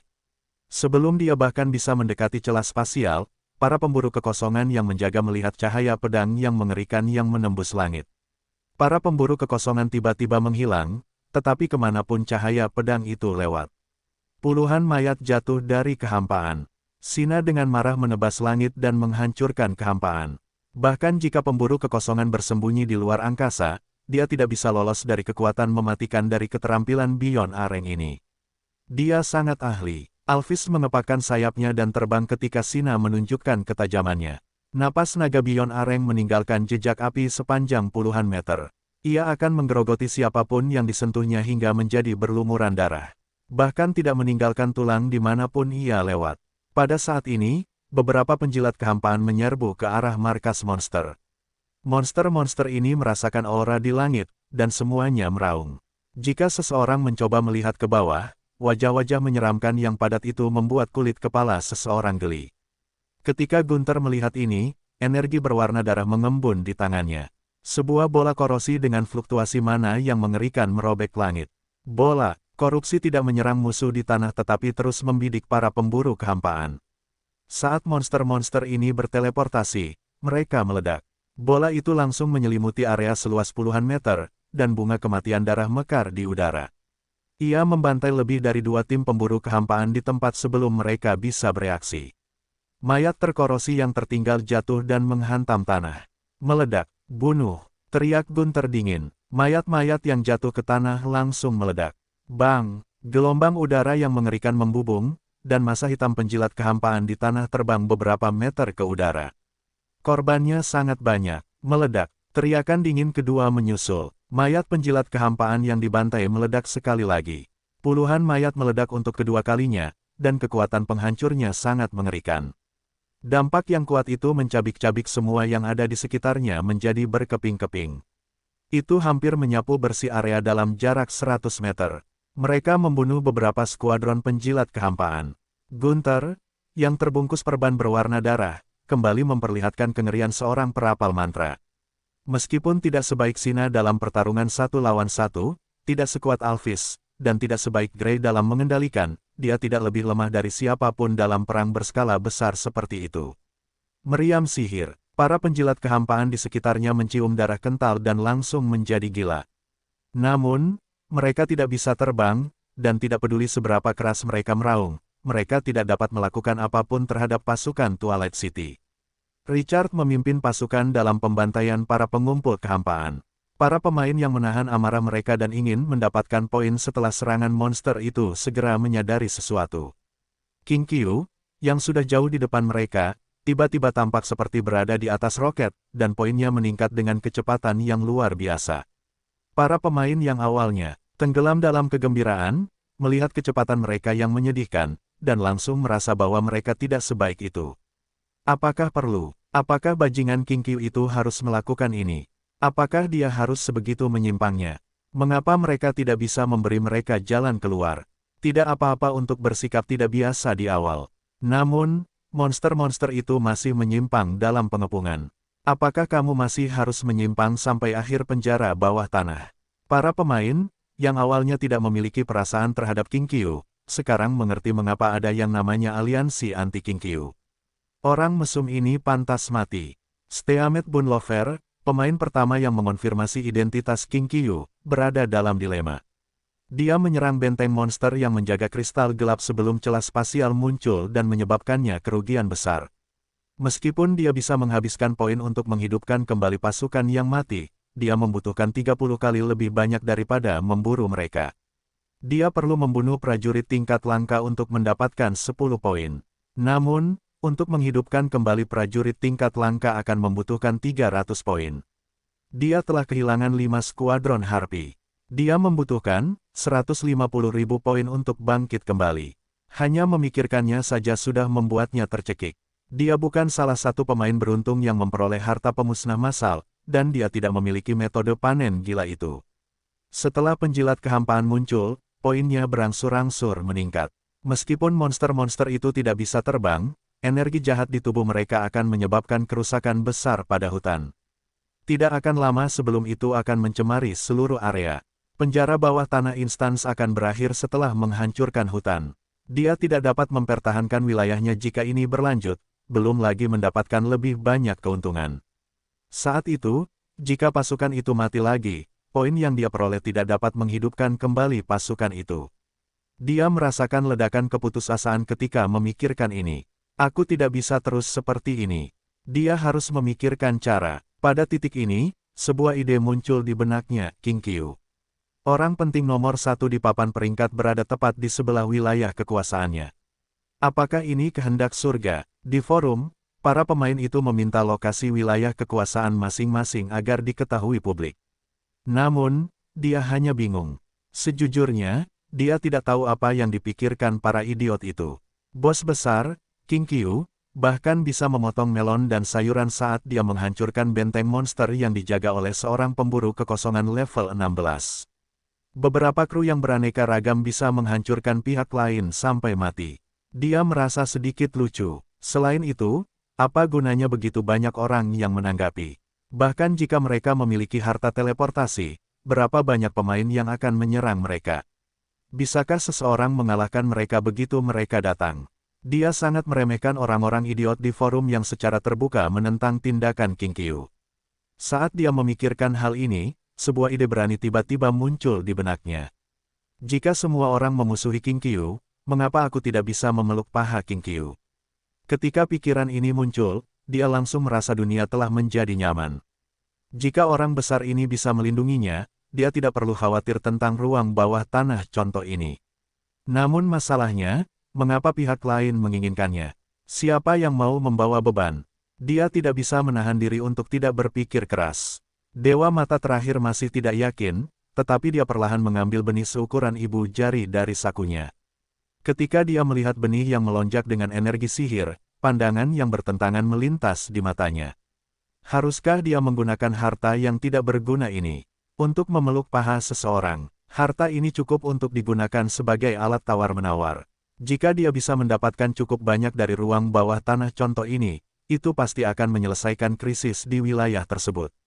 Jika dia tidak mendapatkan apapun dari ruang bawah tanah contoh ini, maka akan ada kemungkinan besar wilayahnya tidak akan ada lagi. Tidak ada gunanya menyimpan harta ini. Dengan pikiran itu dalam benaknya, dia berbalik dan melihat para penjilat kehampaan yang muncul. Dia linglung. Dia terdiam cukup lama. Dia tidak punya banyak waktu lagi. Tekanan pada lingkungan Twilight City mulai membengkak. Namun, itu tidak merugikan. Terutama karena manfaat dari tanah pasir hisap meningkat pada tingkat yang terlihat. Bos, pohon kuno dewa, sangat bersemangat. Itu mengendalikan pasir hisap, mengubur kelompok demi kelompok penjilat kekosongan. Tanda seru. Setelah pohon kuno itu mencekik monster, ia mengangkut tubuh ke akar dengan pasir hisap. Bos menikmati makanan yang mewah. Indra tajam Richard menangkap kehadiran para pemburu kekosongan dan pengumpul kekosongan ketika dia mencoba menyelidiki sisi lain dari celah spasial. Tubuh monster-monster ini semuanya mengandung energi jahat yang unik. Energi itu mirip dengan yang dia rasakan di sisi lain celah spasial. Itu membuat jantungnya berdebar-debar. Namun, tidak ada informasi lebih lanjut, jadi setelah dia memikirkan masalah ini, dia tidak terus memperhatikannya. Pohon kuno dewa itu berbeda. Dalam 2 hari sejak Dungeon Instance dimulai, ia telah melahap lebih dari 10.000 pemburu Void. Jumlah penjilat Void yang keluar dari celah spasial meningkat drastis. Jumlah mayat yang telah dilahap bos itu tak terhitung. Pohon kuno dewa itu perlahan-lahan merasakan bahwa ia menyerap energi gelap jahat karena jumlahnya yang sangat besar. Batang dan kulitnya sekarang memancarkan cahaya suram yang samar. Aura yang dipancarkannya sangat dekat dengan pemburu dan penjilat void. Sistem itu dapat ditingkatkan menjadi unit pahlawan selama seseorang memiliki potensi, tetapi tidak dapat menjadi bos. Kelahiran setiap unit bos membutuhkan waktu dan tempat yang tepat. Biasanya, kemungkinannya adalah nol. Pohon kuno dewa itu telah melahap dosa-dosa ilahi, bentuk kehidupan mengerikan yang sebanding dengan para dewa sebelum menjadi bos. Centaur, Emily, telah menjadi dewa setengah karena berkat para dewa. Dan setelah ia menjadi unit bos, akan lebih sulit untuk menembus potensi aslinya. Bahkan lebih sulit untuk ditingkatkan daripada berpindah dari kaki pertama ke 99 kaki secara bersamaan. Namun, pada saat ini, pohon kuno dewa dapat merasakan jiwanya telah berubah karena energi gelap. Meskipun prosesnya sangat lambat, Treebeard dapat merasakannya. Jantungnya, yang telah lama terdiam, menjadi gila pada saat ini. Ia langsung membentuk 5 buah emas. Ia memancing dengan paksa. Buah emas dapat meningkatkan potensi kehidupan seseorang. Ia memiliki daya tarik yang tak tertahankan bagi kehidupan, dan efeknya jauh lebih kuat daripada kristal gelap. Aura dari 5 buah emas itu bagaikan racun bagi pecandu narkoba, penuh dengan godaan yang mematikan. Para penjilat kehampaan yang mengepung menjadi heboh setelahnya. Mereka melihat ke bawah dari langit. Orang bisa melihat sosok-sosok monster yang berdesakan rapat. Mereka seperti sekawanan semut saat ini. Seseorang dengan fobia yang parah mungkin akan gemetar jika melihat pemandangan ini. Tanah pasir hisap kini telah menjadi kuburan orang mati yang layak. Tidak peduli berapa banyak penjilat kehampaan yang masuk, pasir hisap akan menelan mereka. Namun, seiring bertambahnya jumlah musuh, situasinya berangsur-angsur berubah. Para penjilat kehampaan dari utara menyerbu masuk dari arah yang sama, dan di atas pasir. Mereka membuka jalan dengan darah dan mayat. Para penjilat di belakang melangkahi mayat rekan-rekan mereka di depan mereka. Dan mereka dengan cepat bergegas menuju pohon kuno milik dewa. Jumlah monster ini sangat banyak. Kecepatan menelan pasir hisap tidak dapat dibandingkan dengan masuknya pasukan dari luar. Para penjilat kehampaan itu bagaikan zombie yang kehilangan akal dalam beberapa film menakutkan. Mereka menyerbu ke arah pohon kuno milik dewa dengan panik. Mereka melihat ke bawah dari langit. Sebuah lorong kematian yang terus-menerus melahap para penjilat kehampaan membentang dari tanah hitam ke tanah pasir hisap. Kemudian ke pusat pohon kuno milik dewa. Para penjilat kehampaan yang tak terhitung jumlahnya merangkak, punggung mereka tertekuk, dan mereka menyerbu dengan kecepatan tercepat yang mungkin sambil menginjak rekan-rekan mereka yang tumbang. Kemudian, mereka menerkam pohon kuno milik dewa. Pada saat ini, pohon kuno dosa ilahi itu seperti dewa perang kuno. Batang pohon yang kuat dengan karakteristik kematian instan mengeluarkan suara mendesing saat bergerak. Bang! Batang pohon itu menghantam penjilat kehampaan seperti telur. Kekuatan pengupasan anggota tubuh secara langsung menghancurkan monster-monster ini menjadi berkeping-keping. Bagian-bagian tubuh yang terputus beterbangan di mana-mana. Pasir kering diwarnai merah dengan darah. Itu seperti batu yang menabrak telur. Pohon kuno milik dewa menjadi gila. Pada saat yang sama, bos terus-menerus mengendalikan pasir untuk menenggelamkan anggota tubuh yang patah dan pecahan-pecahan di permukaan ke dalam tanah. Itu untuk mencegah darah mengalir seperti sungai. Akar-akar setipis rambut yang tak terhitung jumlahnya tumbuh di bawah pasir. Akar-akar itu menusuk mayat-mayat dan melahap daging dan darah seperti sedotan. Saat energi tak terbatas mengalir ke tubuh pohon, cahaya redup yang dipancarkan dari pohon kuno dewa menjadi lebih jelas. Itu menyimpan bagian lain dari kekuatan di tanah sekitarnya. Karakteristik khusus bos, itu dapat mengubah tanah dalam diameter 100 meter menjadi tanah pembusukan. Itu dapat menyimpan energi mayat. Keterampilan ini memberi Richard banyak masalah. Tingkat pembunuhan yang menggelikan di pasir hisap dengan cepat membuat Richard waspada, yang dengan sibuk mengambil alih celah spasial. Setelah Richard membersihkan rampasan perang yang ada, dia datang ke tanah pasir hisap dengan rasa ingin tahu. Dia melihat tanah pasir hisap menelan penjilat kekosongan yang tak terhitung jumlahnya begitu dia mencapai langit. Pohon kuno dewa membantai musuh-musuh di sekitarnya seperti penggiling daging.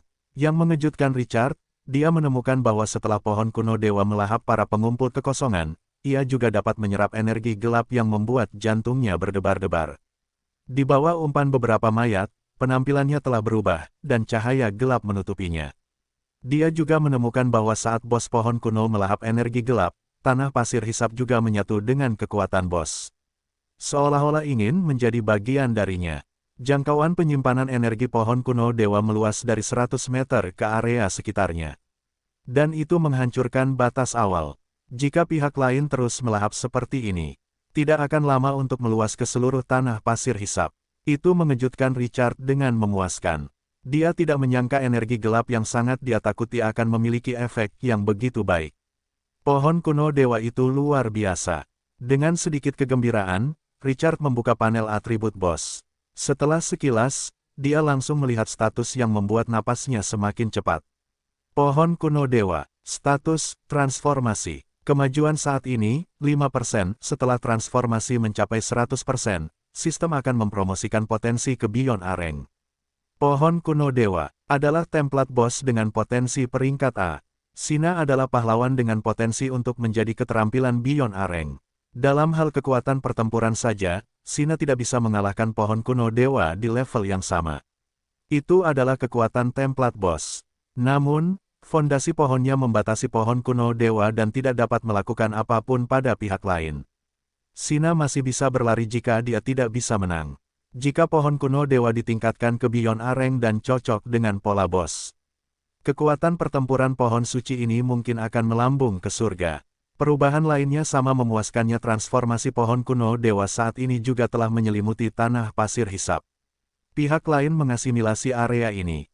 Jika pohon kuno dewa mengasimilasi tanah pasir hisap ini, maka selama berada di area ini, ia dapat menggunakan energi yang tersimpan di kedalaman bumi kapan saja. Itu tidak diragukan lagi akan meningkatkan kekuatan pertempuran dan kemampuan bertahan hidup bos. Di masa depan, akan ada tanah pasir hisap yang tidak dapat dihancurkan. Pohon kuno dewa dapat mengandalkan kecepatan gerakannya yang luar biasa dan energi yang tersimpan di bumi untuk menyapu semua musuh. Richard tertawa saat dia melihat para penjilat kehampaan menyerbu ke arahnya. Dia mengira poin akan menjadi keuntungan terbesarnya. Dia tidak menyangka bahwa pohon kuno dewa akan memberinya kejutan yang begitu besar. Bos ini sudah sangat kuat. Jika dia bisa terus memperkuatnya, dia tidak bisa membayangkan musuh seperti apa yang bisa menyebabkan kerusakan fatal padanya. Itu akan melahirkan bos yang tak terkalahkan dengan level yang sama. Dalam hal ini penjara bawah tanah adalah surga bagi yang kuat. Itu sangat nyaman. Richard tiba-tiba memikirkan acara 3 hari dari sekarang arena kematian. Untuk acara khusus ini, mereka hanya bisa membawa 3 kompi tentara. Dia bertanya-tanya apakah dia bisa membawa pohon kuno dewa ke dalamnya. Jika dia membawa bos ini ke dalamnya. Maaf, aku ingin mencapai 100. Richard memikirkan ekspresi pemain lain saat mereka melihat pohon kuno milik dewa yang tingginya lebih dari 40 meter setelah mencabut akarnya. Rasa percaya diri menyerbu hatinya. Patung-patung pasir itu mungkin akan menangis ketakutan. Transformasi pohon kuno dewa adalah kesempatan yang sulit didapat dalam 1 milenium.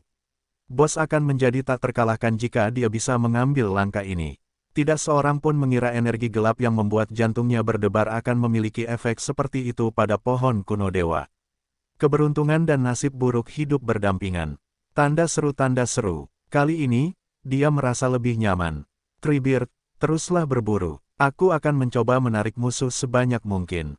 Ya, Tuhan. Suara rendah dan teredam pohon kuno dewa membawa kegembiraan yang halus. Peningkatan yang dilihat Richard di panel tidak ada apa-apanya dibandingkan dengan yang dia alami sendiri. Setiap kali dia membunuh musuh, itu bisa melahap lebih banyak kekuatan unik itu. Itu akan memperkuat jiwanya. Perasaan ini terlalu kosmik. Richard berbalik dan terbang menjauh dari pasir hisap. Dan pohon kuno dewa segera mempercepat langkahnya. Batang pohon itu melambai seperti penggiling daging yang berputar cepat, dan semua musuh yang menyerbu akan berakhir hancur. Para penjilat kekosongan semuanya menjadi gila karena godaan buah emas. Itulah yang benar-benar disukai bos. Tidak peduli berapa banyak lawan yang akan datang. Batang pohon raksasa itu melambai seperti memecahkan telur. Ia langsung meledakkan lawan. Akarnya mencabik-cabik lawan dan menelan beberapa mayat. Setelah energi tak terbatas itu sepenuhnya menyatu dengan tubuhnya, beberapa buah emas yang cepat matang muncul di mahkota pohon bengkok berwajah manusia di bawah nutrisi daging dan darah. Tidak lama, kemudian, Buah emas yang matang dengan cepat pecah terbuka dan menampakkan tawon beracun di dalamnya. Membiakkan koloni lebah. Dengan karakteristik pohon kuno dewa yang sangat perkasa, bos ini menjadi pasukannya sendiri. Dalam waktu kurang dari 1 menit, cangkang tawon itu menjadi keras. Setelah lendir di tubuhnya mengering, ia segera mengepakkan sayapnya dan terbang menjauh dari pohon itu. Bentuk kehidupan yang baru lahir ini menerima beberapa perintah dan dengan cepat turun menuju gurun tanpa penjilat kekosongan. Ia mengikuti retakan itu dan pergi ke kedalaman bumi untuk bersembunyi. Ia tidak menyerang para pengumpul kekosongan di dekatnya. Pohon kuno dewa itu menyembunyikan kartu truf. Lautan mayat menjadi santapan terbaik saat ini, dan jumlah buah emas semakin banyak bermekaran. Tak lama kemudian, hanya tersisa 1 buah emas di mahkota pohon. Buah itu pun mekar, dan tawon di dalamnya pun melebarkan sayapnya dan terbang menjauh. Richard mendengar pemberitahuan sistem saat ia meninggalkan pasir hisap. Di gelombang jumlah tawon beracun yang direkrut pohon kuno dewa telah mencapai maksimum. Skill unik mengaktifkan tarian kawanan lebah yang gila. Saat jumlah lebah mencapai 3.000, kecepatan terbang dan kekuatan racun tawon beracun akan meningkat sebesar 40%. Saat lebih dari 10 tawon beracun menyerang target yang sama, kerusakan akan meningkat sebesar 50%. Catatan, saat jumlah tawon beracun kurang dari 2.500, skill kawanan lebah akan otomatis kehilangan efeknya. Skill ini hanya akan aktif saat 3.000 tawon beracun terisi kembali. Mata Richard berbinar. Teman baik, tawon beracun penuh. Mereka bukan tipe pasukan level rendah. Dan potensi mereka semua langka bintang 3. Dan jumlahnya mencapai 3.000. Dia bahkan tidak punya banyak prajurit. Dan skill yang baru diaktifkan ini membuat lebah yang sudah mengerikan itu menjadi lebih menyimpang. Dia menoleh untuk melihat ke arah pohon kuno milik dewa, dan lengkungan mulutnya menjadi semakin cemerlang. Pohon kuno milik dewa adalah harta karun sejati, dan itu akan selalu memberinya kejutan. Untuk membiarkan pohon kuno milik dewa memburu lebih banyak penjilat kekosongan dan berubah. Richard menghancurkan pangkalan-pangkalan dengan keretakan spasial sementara dia memikat para penjilat kekosongan ke pasir hisap. Tekanan pada tanah pasir hisap tiba-tiba meningkat. Namun, pohon kuno milik dewa tidak menolak mereka. Semakin banyak dia membunuh, semakin bersemangat dia jadinya. Cahaya gelap di tubuhnya berangsur-angsur menjadi semakin mencolok. Hubungan antara tanah pasir hisap juga semakin terkait dengannya. Jika ini terus berlanjut, tidak ada yang bisa menghentikan transformasi bos. Tanggal 17 Agustus pukul 12. Monster telah menyerang kota selama 12 jam. Para pemain di forum masih berdiskusi dengan bersemangat di awal, tetapi semuanya meratap sekarang. Wah, bukankah ini terlalu berlebihan? Monster-monster itu tidak ada habisnya. Siapa yang bisa melawan mereka? Sial, skill perekrutan undead tidak berguna melawan para pengumpul void ini. Dungeon Instance sialan, siapa sih yang mendesain benda ini? Jika undead tidak bisa menggunakan mayat, bukankah kita tidak berguna? Aku akan mati, saudara-saudara. Aku tidak bisa bertahan lebih lama lagi. Kumpulan poin penggunaan untuk membangkitkan pasukan tidak berguna. Aku benar-benar tidak bisa memenuhi kebutuhan sekarang. Pemain terus mendiskusikan sentimen. Seseorang hanya bisa menggunakan poin yang terkumpul dari membunuh lusinan musuh untuk menghidupkan kembali unit dengan level yang sama. Ketidakseimbangan yang ekstrim membuat pemain yang sebelumnya percaya diri merasakan kegelapan dunia. Baru 12 jam, tetapi pengumpul void membanjiri wilayah beberapa pemain. Bagi Twilight City, pertemuan dengan pasukan elit dan langka level 5 dan 6 ini tidak menciptakan tekanan. Namun, berbeda bagi pemain lain. Pasukan utama mereka hanya berada di level langka, dan sebagian besar masih elit. Ketika lawan menyerang pada level yang sama, tekanan yang mereka hadapi tentu saja berbeda. Yang lebih penting, jumlah lawan tampak tak terbatas. Beberapa pemain melihat keadaan tidak berjalan baik dan langsung mengerahkan seluruh tenaga. Mereka memilih untuk mengumpulkan poin sebanyak mungkin daripada menghidupkan kembali pasukan.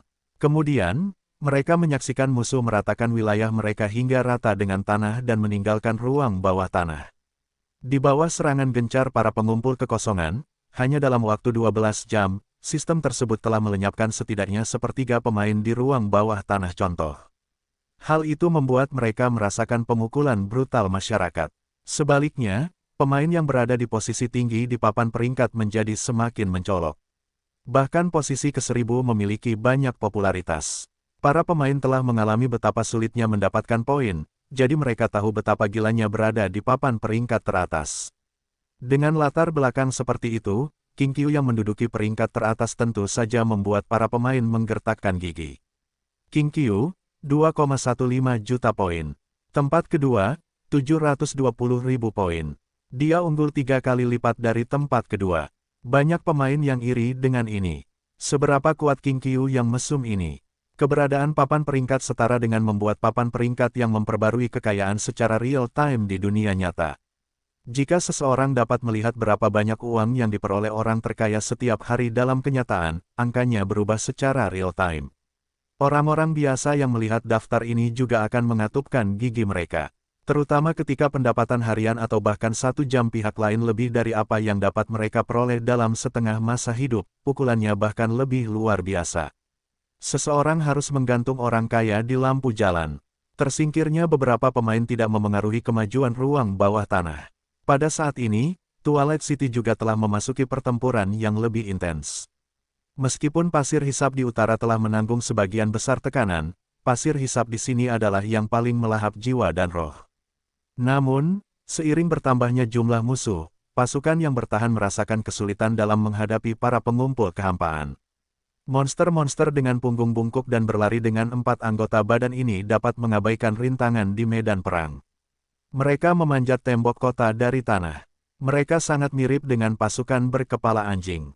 Satu-satunya perbedaan adalah para penjilat kehampaan lebih gila dan tidak takut sakit atau mati. Jumlahnya 10 kali lebih banyak dari para kobold. Gelombang demi gelombang monster datang dari kejauhan. Dampak visual dan tekanan psikologis berada di luar imajinasi orang-orang biasa. Untungnya, pasukan Twilight City terdiri dari mayat hidup. Tidak ada rasa takut. Gray berdiri di atas menara panah badai dan memimpin pasukan Twilight City. Ukuran Twilight City tidak seperti kota.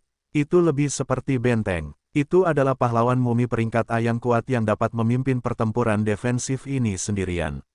Itu menyebabkan tekanan yang lebih rendah. Di tembok kota, prajurit kalajengking, mumi yang diperban, mumi penjaga, mumi berwarna darah, prajurit pedang berat. Semua pasukan telah tiba dan bersama-sama bertahan. Para penyihir pasir liar dan Firaun terkutuk bekerja sama untuk melindungi kota. Di pusat kota, para ksatria kematian kapak raksasa dan naga darah kerangka siap menyerang kapan saja. Bagi para ksatria, mereka tidak dapat berpartisipasi dalam mempertahankan kota. Pada saat ini, mereka hanya bisa menunggu perintah untuk menyerang. Di atas menara panah badai, 33 regu pemanah kondensasi pasir menarik busur dan anak panah mereka. Anak panah yang terbentuk dari pasir itu melonjak seperti tetesan air hujan. Mayat para penjilat kehampaan telah menutupi bagian depan tembok kota. Ketika mereka melihat ke bawah dari langit, tempat ini tampak jahat dalam jurang yang tak berujung. Darah mengalir seperti sungai. Dengan dukungan daya tembak yang kuat, situasi di Twilight City stabil dengan daya tembak yang mengikat kekuatan. Tidak ada tanda-tanda ketidakstabilan. Selatan, sosok itu memegang kapak raksasa bergagang panjang, dengan sedikit ketakutan di matanya. Namun, sosok itu berdiri kokoh di garis depan dan mencoba menarik perhatian Gray. Emily, unit bos yang pernah mencapai level setengah dewa ini kini memegang kapak raksasa bergagang panjang erat-erat dengan kedua tangan. Rasanya seperti dia adalah seorang pemula di medan perang. Ketakutan dan ketidakberdayaan menguasai matanya. Namun, dia tidak mundur. Ayahnya melindungi Twilight City. Dia akan bertarung bersama ayahnya. Tekad memenuhi mata centaur kecil itu. Gray, di menara panah, takut sesuatu akan terjadi pada Emily, jadi ia meminta pemanah kondensasi pasir untuk memberi perhatian khusus ke selatan.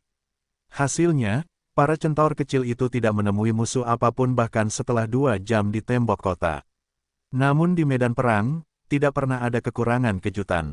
Pada saat ini, seorang pengumpul kekosongan memanjat tembok kota. Ia menerjang beberapa anak panah, menerobos blokade mumi penjaga, dan tiba di depan Emily. Lidah berduri tebal dan biru tua yang melambangkan racun itu mencolok pada saat ini. Para mumi akan tetap sehat jika diserang musuh. Racun itu tidak banyak berpengaruh pada mayat hidup. Namun, makhluk hidup biasa pasti akan membayar harga yang tak tertahankan. Emily memperhatikan saat monster-monster ganas itu mendekat. Ketakutan awal di matanya tiba-tiba menghilang. Rasa akrab yang tak terlukiskan membuncah di hatinya. Dia tanpa sadar mengayunkan kapak raksasa bergagang panjang di tangannya. Kilatan dingin melintas. Puci, kepala dengan lidah berduri panjang terbang beberapa meter ke udara. Darah berceceran di baju besinya dan meninggalkan bekas berdarah.